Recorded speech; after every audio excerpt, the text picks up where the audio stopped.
Hello, this is Richard Amoroso, member of the Philadelphia Orchestra's first violin section, and today we're going to talk about intonation. Do you struggle to play in tune? Do you have issues? Do you know why you play out of tune? Lots of good questions, and I have some answers for you. Before we get started, please hit the subscribe button. I really appreciate it. So how do you really get better at playing in tune?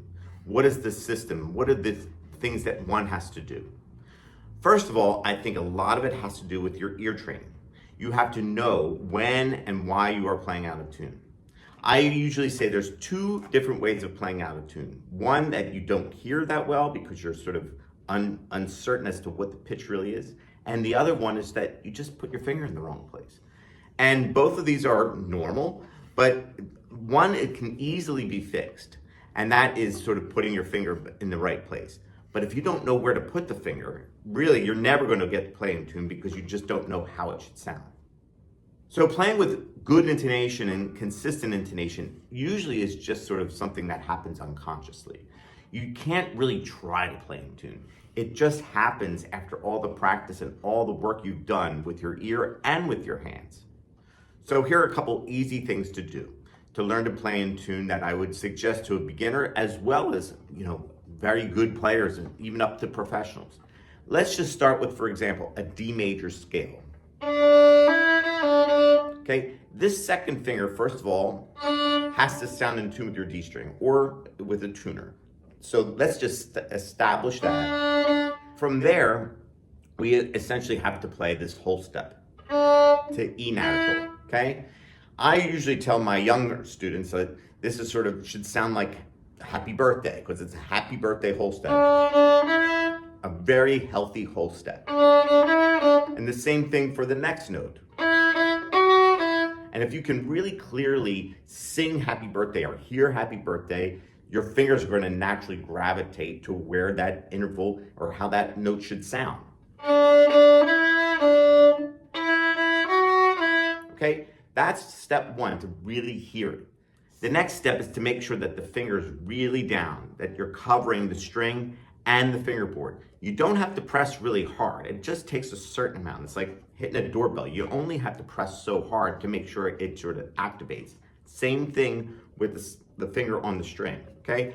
Have just the sufficient amount of pressure with the D natural and then the E natural.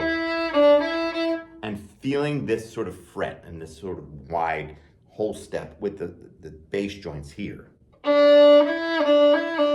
Doing that each and every day, just going from one note to the next, and clearly articulating and getting the finger down,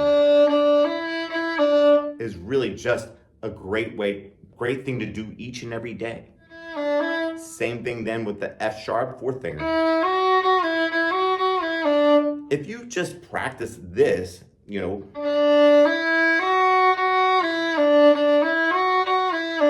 and do this daily with a lot of clarity, hearing it properly and feeling it properly, you're on your way to playing better in tune. And like I say, this is for violinists of every level, okay?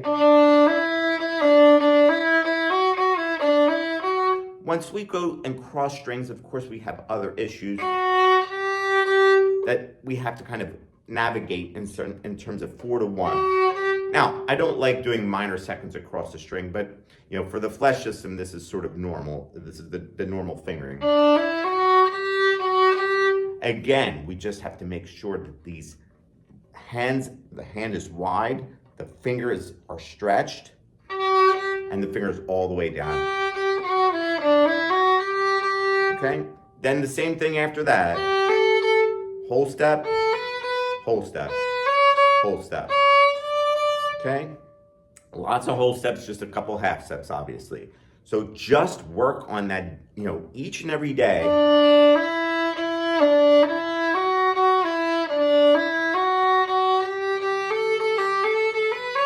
With good finger articulation, having the fingers really prepared and having them articulate properly.